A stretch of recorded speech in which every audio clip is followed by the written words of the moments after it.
Assalamualaikum warahmatullahi wabarakatuh. Alhamdulillah, innal hamdalillah nahmaduhu wa nusalli wa nusallim ala rasulil karim. Asyhadu an la ilaha illallah wa asyhadu anna Muhammadan abduhu wa rasuluh. La haula wa la quwata illa billah, amma ba'du. Qala Allah ta'ala fi kitabihil karim ba'da a'udzu billahi minasy syaithanir rajim. In tansurullaha yansurukum wa yusabbit aqdamakum. Shadaqal adzim. Hadirin yang mulia, Allah berjanji bahwa setiap yang melata di bumi ini Allah pastikan rezekinya. Termasuk manusia ini Allah telah berjanji akan menjamin rezekinya. Allah Subhanahu wa taala ini senantiasa bertanggung jawab terhadap rezeki hamba-hambanya. Wa may yattaqillaha yaj'al lahu makhrajan wa yarzuqhu min haitsu la yahtasib. Barang siapa yang sungguh-sungguh bertawakal kepada Allah, maka Allah akan datangkan rezeki dari arah yang tidak disangka-sangka. Ulama besar Imam Al-Maliki dan Imam besar Asy-Syafi'i pernah berdiskusi tentang rezeki ini. Kalau rezeki ini kita tidak sambut, bagaimana rezeki akan datang pada diri kita? Maka Imam Malik sebagai gurunya mengatakan, ini kehendak Allah. Jadi kehendak Allah itu rezeki akan datang kepada tuannya, diupayakan ataupun tidak diupayakan. Kata itu sudah tanggung jawab Allah. Maka Imam Asy-Syafi'i mengatakan, tidak Syekh, kalau rezeki itu tidak disambut, maka orang tidak akan bisa mendapatkan rezeki. Kalau kamu, Imam Malik menjawab, kalau kamu itu betul-betul bertawakal pada Allah, maka Allah akan memberi rezeki kepadamu seperti seekor burung yang terbang dengan perut kosong, kemudian pulang ke sarangnya dengan perut yang penuh. Maka Imam Syafi'i menjawab lagi, terbangnya burung meninggalkan sarangnya itu termasuk usahanya untuk menyambut rezeki. Nah, maka mereka berdua ini tidak ketemu, titik temunya tidak ketemu. Ini guru-guru besar ini. Imam Malik ini guru besar, Imam Syafi'i guru besar. Maka tidak menemukan. Satu ketika Imam Asy-Syafi'i ini keluar dari madrasah itu melihat orang yang sedang panen anggur. Nah, maka ada pemilik kebun anggur itu memanggil Imam Asy-Syafi'i, "Baik Tuan, apakah kau mau membantu saya untuk menuai, untuk memanen buah anggur ini?" Maka Imam Syafi'i dengan senang hati dia mengatakan, "Ya, saya mau. Saya ingin membantu Anda. Nanti kamu akan saya beri upah buah anggur," kata pemilik kebun anggur itu tadi. Maka setelah selesai, Imam Asy-Syafi'i ini diberi beberapa ikat buah anggur. Senang sekali Imam Asy-Syafi'i ini. Imam Syafi'i ini senang bukan karena mendapatkan anggur, tidak, tapi dalam benaknya Imam Asy-Syafi'i ini berpikir, ini akan saya sampaikan kepada guru saya Imam Malik, bahwa sesungguhnya rezeki itu datang dengan usaha, dengan jerih payah, dengan diupayakan baru rezeki itu datang. Nah, maka betul anggur itu dibawa kepada Imam Malik. Kemudian mereka berdiskusi lagi sambil makan anggur. Nah, maka Imam Syafi'i makan satu, Imam Malik makan satu, Imam Syafi'i makan satu lagi, Imam Malik makan satu lagi, sampai anggur itu banyak dimakan. Kemudian Imam Syafi'i membuka pembicaraan, "Syekh, ini loh, Allah Subhanahu wa taala membuktikan bahwa sesungguhnya rezeki tidak datang dengan sendirinya.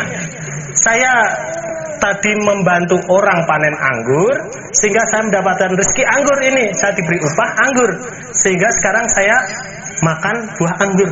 Maka Imam Malik mengatakan, "Masya Allah, saya tadi berzikir, kemudian panas terik begini saya berpikir, kalau andaikan ini ada anggur begitu enaknya, maka kamu datang membawa anggur.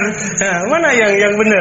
Saya habis zikir saja, datang anggur, kamu makan berapa? Saya makan berapa?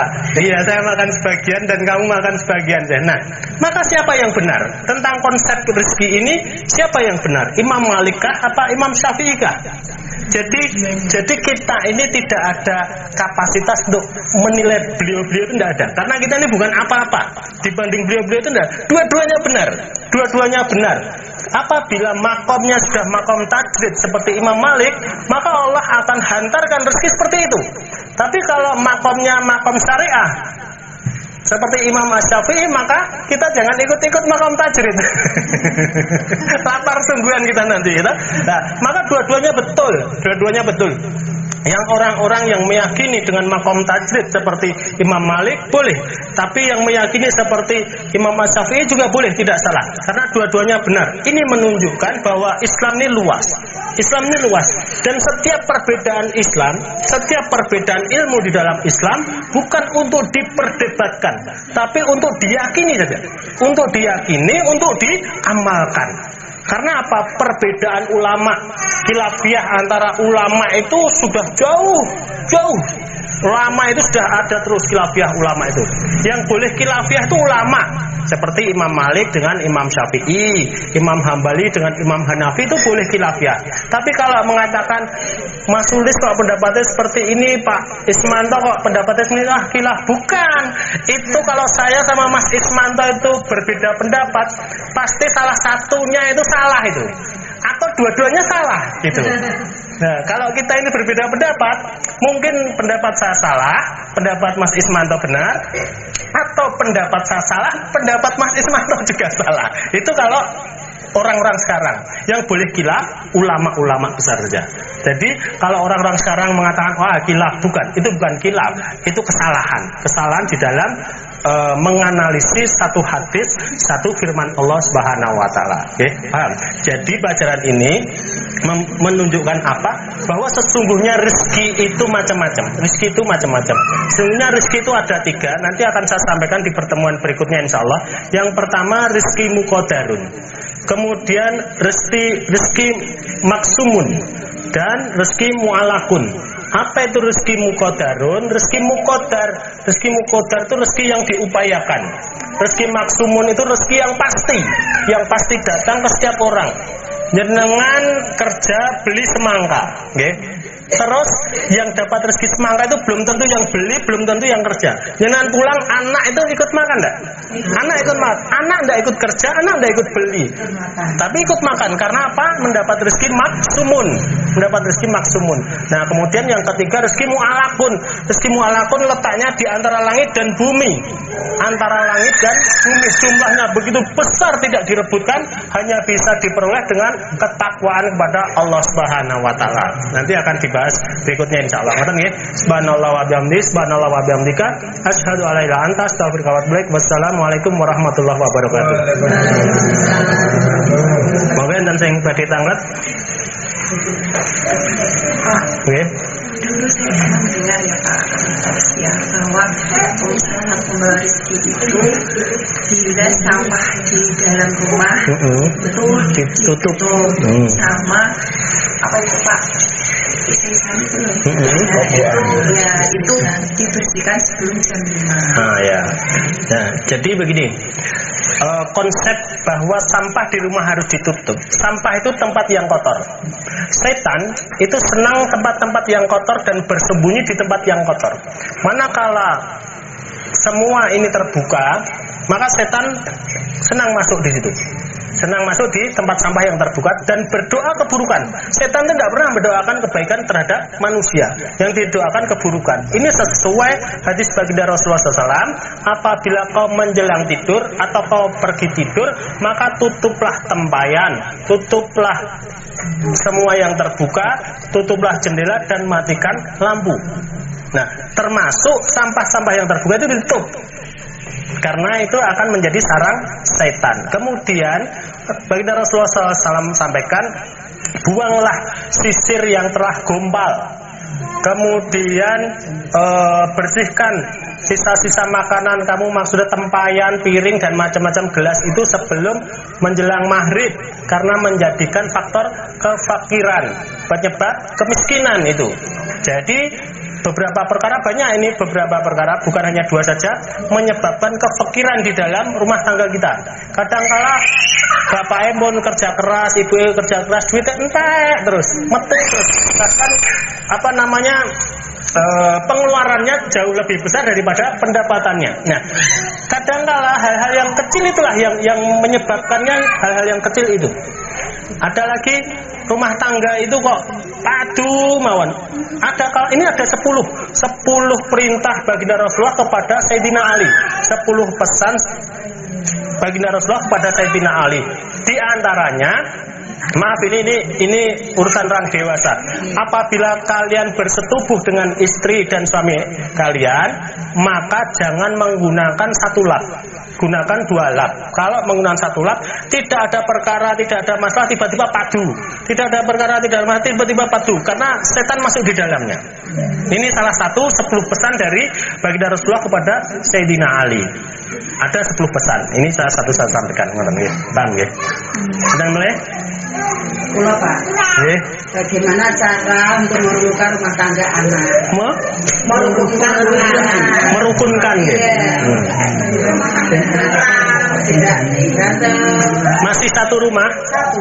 Nah, sebenarnya adab dari berumah tangga ini harus terpisah. Kemudian seorang orang tua ini jangan terlalu ikut campur kepada urusan rumah tangga anak. Boleh kalau diminta nasihat, beri nasihat-nasihat yang terbaik.